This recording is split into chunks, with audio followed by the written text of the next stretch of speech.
Hey guys, welcome everyone. कैसे हैं आप सब? बढ़िया बढ़िया होंगे ऐसे मैं उम्मीद करता हूँ। आज हम रिवीजन करेंगे, क्विक रिवीजन डेप्रिसिएशन अकाउंटिंग का। क्विक करेंगे, कॉन्सेप्ट सारे समझने के लिए डिटेल क्लास है। यहाँ पर अपन सिर्फ एक बार रिवाइज कर रहे हैं, जल्दी से जल्दी जो है वो रिवाइज करने की कोशिश करेंगे ताकि हम कम समय में पूरा जो है वो रिवाइज कर पाए। क्या क्या पढ़ते हैं डेप्रिसिएशन में? सबसे पहले मीनिंग देखेंगे, ऑब्जेक्टिव देखेंगे, क्यों लगाते हैं, फिर फैक्टर देखते हैं, मेथड कौन कौन से, असेट जब सेल होती है डिस्पोज करते हैं तब क्या होता है, और अगर किसी में चेंज आ जाता है, मेथड के अंदर चेंज आता है, कॉस्ट के अंदर चेंज आता है, किसी में भी चेंज आता है तो किस तरीके से होगा, रिवैल्यूएशन में के स्थिति में क्या होगा। सबसे पहली बात, शेड्यूल 2 जो है वो बात करता है डेप्रिसिएशन के। Depreciation is a systematic allocation of A depreciable amount of an asset over it's useful life. सबसे पहले पहला क्वेश्चन, सबसे इंपॉर्टेंट क्वेश्चन कि डेप्रिसिएशन किस पे लगता है, जिसका आंसर एसेट नहीं है, जिसका आंसर डेप्रिसिएबल एसेट है। जो एसेट डेप्रिसिएबल है उस एसेट पे आपका क्या लगेगा, डेप्रिसिएशन लगेगा। सर डेप्रिसिएबल एसेट कौन सी है? तो डेप्रिसिएबल एसेट के लिए हम तीन चीजें देखते हैं, जिसकी कॉस्ट हमें पता हो, जिसकी यूजफुल लाइफ जो है वो लिमिटेड हो, अनलिमिटेड ना हो, और जिसका वैल्यू के अंदर जो है वो गिरावट आ रही हो, वैल्यू जो है वो इंक्रीज नहीं हो रही हो। समझिएगा, सबसे पहला जो है वो हमने क्या कहा, जिसकी कॉस्ट मेजरेबल हो। गुडविल पे नहीं, सेल्फ जनरेटेड गुडविल है, उसके ऊपर डेप्रिसिएशन वगैरह नहीं लगता है, तो उसका रीजन क्या होता है कि उसकी कॉस्ट जो वो मेजरेबल नहीं है। क्लियर है? वैसे वो बुक के अंदर भी नहीं लिखा जाता, लेकिन यहाँ समझने के लिए ये मान लीजिए कि भाई अगर वो लिखा होता तो भी हम क्या करते उसका, अगर कॉस्ट उसकी पता नहीं होती तो अपन उसका डेप्रिसिएशन नहीं लगा पाते। कॉस्ट मेजरेबल होना चाहिए। दूसरा, उसकी यूजफुल लाइफ लिमिटेड होनी चाहिए। लैंड के ऊपर हम डेप्रिसिएशन नहीं लगाते क्योंकि उसकी लाइफ जो वो अनलिमिटेड। वहीं पर लैंड ऐसी हो जिसमें हमारे लिए जो उसका यूज है वो लिमिटेड हो, मतलब हम जैसे कोई इस तरीके की खेती करते हैं जो 5 साल ही होते हैं, उसके बाद मान लीजिए वो जमीन जो हमारे काम की नहीं रहती है, तो उस केस के अंदर हम डेप्रिसिएशन लगा देते हैं। अगर हमारी जो असेट है उसकी यूजफुल लाइफ अनलिमिटेड नहीं लगेगा डेप्रिसिएशन। थर्ड जो है वो क्या है, उसकी वैल्यू में गिरावट आनी चाहिए। अगर गोल्ड खरीदा है, आप क्या डेप्रिसिएशन लगाएंगे? क्या नहीं लगाएंगे। क्यों? क्योंकि उसकी वैल्यू में गिरावट नहीं आ रहा है, इंक्रीज आ रहा है। तो ये क्या है, सिस्टमेटिक एलोकेशन है। किसका है? डेप्रिसिएबल अमाउंट, जो भी उसका वैल्यू कमी आ रही है ओवर इट्स यूजफुल लाइफ, इसकी जो भी यूजफुल लाइफ है उसके अंदर। शेड्यूल 2 बताता है ये। क्लियर है? उसके बाद में है ऑब्जेक्टिव डेप्रिसिएशन क्यों लगाया जाता है, ताकि आपको करेक्ट इनकम पता चले। सबसे पहली बात तो भाई रेवेन्यू एक्सपेंसेस जो भी है वो तो इसी साल से रिलेटेड है, इस साल की सैलरी दी वो इसी साल से रिलेटेड, इस साल में लिखा, बहुत बढ़िया, कोई दिक्कत वाली बात नहीं। असेट आपने खरीदी मान लीजिए 50,000 में, वो 5 साल चलेगी, तो 50,000 एक साल में तो खर्चा लिखना गलत ही बात है। तो उसको क्या करो, 10-10 हज़ार 5 साल में लिखो, ताकि आपको पाँचों साल में बराबर सही सही अमाउंट ऑफ एक्सपेंसेस लिखा जाएगा और आपको सही तरीके की इनकम जो वो देखने को मिलेगी, ट्रू पोजीशन मिलेगी। Fund for replacement, fund for replacement क्या होता है? मान लीजिए कि आपने 10-10 हज़ार का डेप्रिसिएशन लगाया, तो आपका प्रॉफिट 10,000 से कम हो जाएगा, 10,000 से प्रॉफिट कम हो जाएगा, मतलब 10,000 रुपये कम बंटवारे होगा। जितना प्रॉफिट होगा उतना कैपिटल में जाएगा, तो ये 10,000 आपने रोक दिए, तो ये पैसा बिजनेस के अंदर ही रुक गया एक तरीके से। डेप्रिसिएशन एक तरीके से रिजर्व भी है, समझ पा रहे बात? तो पैसा रुक रहा है क्योंकि आप मुनाफा कम कर रहे हो। एक आप बताते 50,000 का मुनाफा था, 50,000 कैपिटल में डालेंगे, एक आप उसमें से 10,000 डेप्रिसिएशन काट के आप कह रहे हैं 40,000 का मुनाफा, तो 40,000 जो कैपिटल के अंदर डालें। तो जब आप एसेट खरीदोगे तो आपको काम आएगा, और कॉस्ट ऑफ प्रोडक्शन एक्चुअल पता चलेगी आपको कि भाई एक्चुअल में अमाउंट जो कितना खर्च हो रहा है। क्लियर? रेवेन्यू तो पता चलते हैं, जो भी ओवरहेड वगैरह होते हैं वो तो पता चलते हैं, लेकिन ये इनके एसेट की जो वैल्यू है उसको अपन सिस्टमेटिकली एलोकेट करते हैं तो ज़्यादा अच्छे से पता चलता है। डेप्रिसिएशन को अफेक्ट कौन करते हैं? सबसे पहला कॉस्ट। असेट की कॉस्ट के अंदर क्या क्या आएगा? वो सारी कॉस्ट आएगी जो उसे उसकी प्रेजेंट लोकेशन और कंडीशन तक लाने के लिए जिम्मेदार है। प्रेजेंट लोकेशन और कंडीशन का मतलब असेट हम किस पर्पज से लेके आए, ताकि हम यूज कर सकें, तो हम यूज करने के लिए आए। तो जब तक आपकी एसेट रेडी टू यूज नहीं हो जाती तब तक के सारे सारे खर्चे जो वो एसेट के अंदर ऐड होंगे, और जितनी कॉस्ट होगी उतने के हिसाब से आपका डेप्रिसिएशन लगेगा। क्लियर? जैसे ये कुछ एग्जांपल दे रखे हैं, इनको आप एक बार वापस अच्छे से पढ़ लीजिएगा, क्योंकि इनसे सीधा क्वेश्चन जो वो पूछा जा सकता है कि ये कहाँ पर होंगे। और कुछ जो है वो एक्सपेंसेज आपके कैपिटलाइज नहीं होते हैं, उसका रीजन ये हो सकता है कि या तो उसके बदले में कोई एसेट नहीं आ रही, जैसे आपने बहुत बड़ा मार्केटिंग कैंपेन चलाया, उसे आप एसेट नहीं कह सकते, क्योंकि उसमें अल्टीमेटली आपको बदले में कौन सी एसेट मिल रही है, कुछ भी नहीं मिल रही है। क्लियर। या फिर आपने नई जगह लोकेशन एक जगह से दूसरी जगह शिफ्ट किया, मान लीजिए नैनो जो पश्चिम बंगाल से गुजरात के अंदर चला गया, तो वहां पर भी जो वो कैपिटलाइज नहीं होगा, क्योंकि लोकेशन चेंज होने के बदले में हमें कुछ एसेट जो वो नहीं मिल रही। प्रॉपर्टी प्लांट एंड इक्विपमेंट जो है वो क्या है, are held for use in production. देखो असेट क्या है, जो प्रॉपर्टी प्लांट एंड इक्विपमेंट मतलब असेट जो वो क्या है, तो या तो हम क्या यूज कर रहे हैं प्रोडक्शन के अंदर, या फिर हम क्या कर रहे हैं सप्लाई ऑफ गुड्स और सर्विस, या रेंटल टू अदर, या फिर एडमिनिस्ट्रेटिव पर्पज। समझिएगा, पहले एडमिनिस्ट्रेटिव पर्पज नहीं लिखा होता था, इस वजह से थोड़ा सा कंफ्यूजन रहता था कि भाई जैसे टेबल लिख के आ गया, अब टेबल का तो एसेट में क्लासिफिकेशन कोई ऑब्जेक्ट भी कर सकता था कि इसका क्या है, यूज तो कुछ है ही नहीं। तो उन्होंने कहा कि या तो आप उसे प्रोडक्शन में लगा रहे हैं, या तो मशीन वगैरह है तो प्रोडक्शन में लग गया, या फिर सप्लाई जैसे ट्रक वगैरह खरीद लिया जो आपके गुड्स को सप्लाई करवाने में मदद कर रहा है, या फिर आप उसे क्या करते हो किराए पे देते हो, मान लीजिए हम कार किराए पे देते हैं तो वो भी अपने लिए एसेट हो जाएगी, या फिर एडमिनिस्ट्रेटिव पर्पज एसी वगैरह जो भी है ये सारे इसमें कवर हो जाएंगे। और जैसे हम 12 महीने से ज़्यादा रखने वाले हैं। एस्टिमेटेड यूजफुल लाइफ देखनी है, लीगल लाइफ वगैरह से हमें मतलब नहीं, एस्टिमेटेड हम कितने साल तक जो वो यूज करने वाले हैं। मान लीजिए एसेट जो वो 10 साल रहेगी, लेकिन हमें पता लग रहा है कि भाई 5 साल ही अपन यूज कर पाएंगे, तो अपन 5 साल में डेप्रिशिएट करेंगे। रेजिडुअल वैल्यू क्या है, अंत में इसकी क्या वैल्यू बचेगी। मेथड ऑफ डेप्रिसिएशन सिंपल से स्ट्रेट लाइन जो भी उसकी कॉस्ट है minus residual value divided by number of year. Reducing या डिमिनिशिंग या रिटर्न डाउन वैल्यू मेथड या WDV जिसे कहते हैं, उसमें बस एक ये रेट का फॉर्मूला ध्यान रखिएगा, 1 माइनस ईयर्स अंडर रूट जो है वो scrap value divided by cost. Sum of year digit method, जो भी कॉस्ट है मल्टीप्लाई बाय कितने साल बचे divided by total sum of digits. ये अपन ने देखा भी था, 5 साल है, 5 4 3 2 1, ये डिवाइड के अंदर इन सब का टोटल आएगा।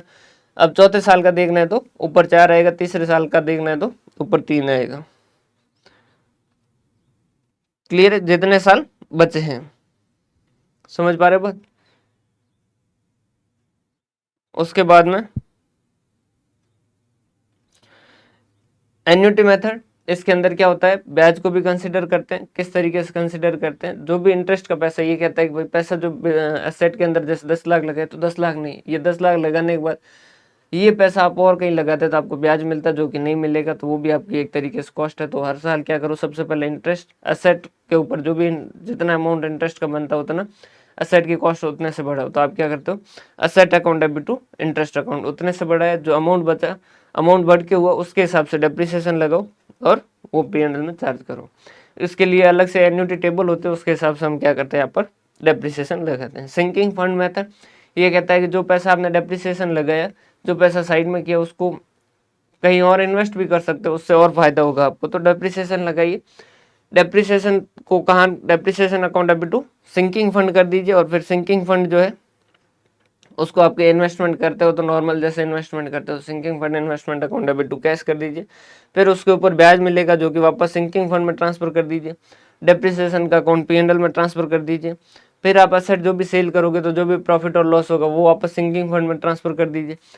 जब एसेट सेल कर दोगे तो सिंकिंग फंड की जरूरत खत्म हो जाएगी, क्योंकि अब वो एसेट ही खत्म हो चुकी है। तो फिर उस केस के अंदर सिंकिंग फंड का जो भी बैलेंस होगा, याद रखिएगा क्वेश्चन बहुत ज़्यादा पूछने के चांसेस रहते हैं कि सिंकिंग फंड का बैलेंस जो वो कहाँ ट्रांसफर किया जाता है, जनरल लेजर में ट्रांसफर किया जाता है। मशीन और मेथड, कितने कितने घंटे मशीन चली उसके रेशियो में, प्रोडक्शन यूनिट जितना प्रोडक्शन हो रहा है उसके यूनिट में हिसाब से। और डिप्लेशन मेथड माइनिंग वगैरह में यूज करते हैं। Disposal of property plant and equipment normal entry होती है। इसमें एक चीज ध्यान रखिएगा, ओरिजिनल कॉस्ट से अगर कुछ ज्यादा अमाउंट हमें मिलता है तो हमारे लिए क्या होता है, कैपिटल रिसिप्ट होता है। मान लीजिए 10,000 की एसेट थी, डेप्रिसिएशन लगा के अभी उसकी वैल्यू 7,000 है, आपने 9,000 बेचा, 2,000 का जो प्रॉफिट है वो नॉर्मल है, कोई दिक्कत नहीं। लेकिन आपने 11,000 बेचा, ओरिजिनल कॉस्ट 10,000 से 1,000 ज्यादा जो बेचा वो आपके लिए कैपिटल रिसिप्ट हो गया। क्लियर। चेंज करते हो, पहले मेथड के अंदर चेंज होता तो रेट्रोस्पेक्टिव इफेक्ट होता, मतलब कि पुराने टाइम से हम मानते WDV की जगह SLM जस्ट चेंज कर रहे थे, SLM शुरू से लगाते तो क्या होता। अभी ऐसा कुछ भी नहीं, AS5 जो है ऐसा बोलता था, लेकिन अभी AS10 ने इसको करेक्ट कर दिया। AS10 कौन सा है, जो property plant and equipment fix asset के बारे में। इस डेप्रिसिएशन का एज कौन सा है, पहले 6 था जो कि हटा दिया गया, अब एज 10 के अंदर इसको इंक्लूड कर दिया गया। अगर कल को आपकी कॉस्ट चेंज हो जाती तो नई कॉस्ट के हिसाब से डेप्रिसिएशन लगाना शुरू कर दीजिए। कोई अगर आपकी यूजफुल लाइफ चेंज हो जाती है, पहले लग रहा था 10 साल चलेगी, अब लगता है कि 3 साल ही चलेगी, तो अब जो बाकी बचा अमाउंट वो 3 साल में राइट ऑफ कीजिए, 3 साल के हिसाब से डेप्रिसिएशन लगाइए। मेथड चेंज हो जाता है, थोड़े दिन WDV चला रहे थे, अब आपको मजा नहीं आ रहा है, अब कह रहे हैं कि आप SLM लगाना चाहते हो, कोई बात नहीं, SLM लगाइए, अब नए मेथड से लगाना शुरू कर दीजिए। पहले जो है वो एस 5 जो है वो कहता था, अकाउंटिंग स्टैंडर्ड 5 कहता था कि एक चेंज इन अकाउंटिंग पॉलिसी है, और चेंज इन अकाउंटिंग पॉलिसी जो होता है मेथड में चेंज, मतलब कि कैपिटल रिसिप्ट को ओवर द ईयर लिखना, ये एक प्रिंसिपल है, और इसको किसी मेथड के साथ जोड़ते हैं तो आप अपने अकाउंटिंग पॉलिसी बनती है। तो ये क्या कहता था कि डेप्रिसिएशन का मेथड चेंज कहते हैं तो अकाउंटिंग पॉलिसी है, चेंज इन अकाउंटिंग पॉलिसी, और चेंज इन अकाउंटिंग पॉलिसी का रेट्रोस्पेक्टिव इफेक्ट होता है। लेकिन अभी एस 10 ने खुद नहीं कह दिया कि ये चेंज इन अकाउंटिंग पॉलिसी है, लेकिन इसे माना जाए कि चेंज इन अकाउंटिंग एस्टिमेट है। तो चेंज इन अकाउंटिंग एस्टिमेट और पॉलिसी से फर्क क्या पड़ जाता है, चेंज इन अकाउंटिंग एस्टिमेट का जो है प्रोस्पेक्टिव इफेक्ट होता है, और चेंज इन अकाउंटिंग पॉलिसी का रेट्रोस्पेक्टिव इफेक्ट होता है। अभी आपके लिए सिंपल सा इतना याद रखना है, कोई भी चेंज हो अब आप आगे से उसके हिसाब से कीजिए। अभी तक जैसे WDV कर रहे थे, अब आप SLM से लगाना चाहते हैं, अब SLM से कैलकुलेशन शुरू कर दीजिए। एसेट का रिवैल्यूएशन करते हैं तो वैसे ये इतना आपके जो है वो डेप्रिसिएशन के अंदर कवर नहीं होता, ये स्टैंड में होता है कवर, लेकिन उसका कॉन्सेप्ट आपको पता होना चाहिए। क्या कहा गया कि ऐसे देखो, पहली बात तो रिवैल्यूएशन पे रोक क्यों लगाई गई, क्योंकि रिवैल्यूएशन कर करके कोई भी अपने बुक के अंदर प्रॉफिट ला सकता था। मेरी बुक में प्रॉफिट कम था, मैंने कहा कि मेरी ये जो एसेट ये 5,000 की नहीं 50,000 की है, तो मैंने asset account debit to profit on revaluation लिख दिया 45,000 का, और P&L में ट्रांसफर कर दिया। तो जब भी मुझे प्रॉफिट कम लगता मैं क्या करता, एसेट को रिवैल्यू करता। अकाउंटिंग स्टैंडर्ड 10 ने कहा कि आप कोई भी एसेट को रिवैल्यू करो, हमें कोई दिक्कत नहीं, लेकिन इसके ऊपर जो मुनाफा होगा वो P&L के अंदर नहीं जाएगा। हमने कहा ये क्या बात है, कहाँ जाएगा, उन्होंने कहा कि एक अलग से रिजर्व होगा, रिवैल्यूएशन रिजर्व, जो कि सीधा आपके बैलेंस शीट में शो होगा। तो अब क्या होता है, अगर 45,000 से एसेट बढ़ा रहे हो तो asset account debit to revaluation reserve, जो कि रिवैल्यूएशन रिजर्व P&L में नहीं जाएगा, जो कि आपका बैलेंस शीट में शो होगा। अब हमने कहा कि ठीक है, आपने कहा ये कोई दिक्कत वाली बात नहीं, लेकिन मान लीजिए 1 लाख की एसेट थी, उसको हमने रिवैल्यू करके 1,50,000 कर दिया। तो पहले 10% के हिसाब से 10,000 डेप्रिसिएशन लग रहा था, अब क्योंकि एसेट 1,50,000 हो गई तो 15,000 डेप्रिसिएशन लग रहा है। तो ये 15,000 का डेप्रिसिएशन जो है क्या हम रिवैल्यूएशन रिजर्व से एडजस्ट कर सकते हैं क्या, उन्होंने कहा कि नहीं, प्रपोर्शनेटली आप एडजस्ट कर सकते हो। 1 लाख के ऊपर जितना डेप्रिसिएशन बनता है वो आप P&L में चार्ज करोगे, 50,000 पे जितना जो रिवैल्यूड अमाउंट है उसके हिसाब उसके ऊपर जितना बनता है उतना आप रिवैल्यूएशन रिजर्व से एडजस्ट कर सकते हो।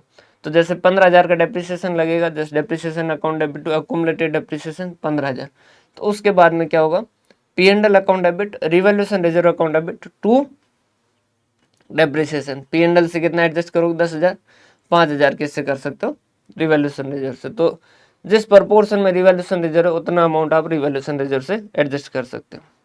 क्लियर। रिवैल्यूएशन कैसे करते हो, अगर अपवर्ड करते हो ऊपर की साइड में करते हो तो रिवैल्यूएशन रिजर्व में जाएगा, डाउनवर्ड करते हो 1 लाख की एसेट आप 80,000 में कर रहे हो, कोई दिक्कत नहीं, वो कहता है कहीं ले जाने की जरूरत नहीं, सीधा P&L में चार्ज कर सकते हो। वो कहते हैं अकाउंटिंग स्टैंडर्ड कहते हैं भाई प्रॉफिट नॉर्मली लोग ज़्यादा करके दिखाना चाहते हैं, क्यों, क्योंकि ज़्यादा प्रॉफिट होगा उसमें ज़्यादा इन्वेस्टमेंट आएगा। अगर आप रिवैल्यूएशन नीचे की साइड में करते हो तो सीधा P&L में चार्ज कर दीजिए। हमने कहा पहले हमने नीचे की साइड में किया था रिवैल्यूएशन, अब ऊपर की साइड में कर रहे हैं, तो उन्होंने कहा कि जितना पहले नीचे किया था उसके हिसाब से जो एसेट वैल्यू होती है, अगर नीचे आप डेप्रिसिएशन नहीं रिवैल्यू नहीं करते तो जो वैल्यू होती है उतने तक का तो वापस P&L में एडजस्ट कर सकते हो। समझिएगा, 1 लाख की एसेट थी, हमने रिवैल्यू कर दिया 70,000, अब 2 साल बाद हमें लग रहा है कि वापस इसकी वैल्यू जो वो 1,20,000 कर दें, तो वो कहते हैं कि आप कीजिए, कोई दिक्कत वाली बात नहीं, लेकिन उसमें एक चीज़ ध्यान रखिएगा, अगर आप ये 1 लाख की जगह 70,000 नहीं करते तो एसेट की वैल्यू क्या होती है, हमने कहा तो 90,000 होती। तो उन्होंने कहा 90,000 तक का तो वापस P&L में एडजस्ट कर सकते हो, उससे ऊपर का रिवैल्यूएशन रिजर्व से में लिखना होगा। क्लियर। वैसा अगर आपने पहले अपवर्ड किया, पहले 1 लाख से 1,50,000 किया, फिर 70,000 पे वैल्यू कर रहे हो, तो आपका एक्सेस जो वो रिवैल्यूएशन रिजर्व से जितना एडजस्ट कर सकते हो उतना कर सकते हो। क्लियर। मेन चीज़ आपको ध्यान रखना है कि इस तरीके से होगा। अकाउंटिंग एंट्री क्या होती है, पहले जो है इसकी किस तरीके से होती थी, पहले होती थी डेप्रिसिएशन अकाउंट डेबिट टू,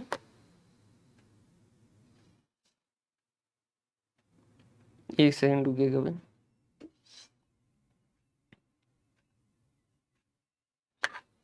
पहले किस तरीके से होते थे, depreciation account debit to asset P&L to depreciation. अभी ये स्टैंड कहता है कि ऐसा मत कीजिए, आप क्या कीजिए, depreciation to accumulated depreciation P&L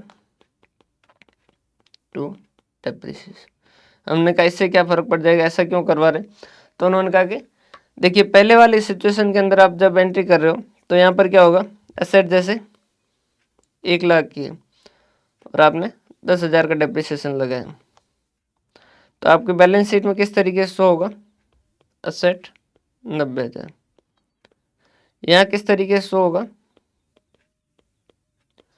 asset 1,00,000 और इससे अकुमुलेटेड डेप्रिसिएशन एडजस्ट कर दीजिए 10,000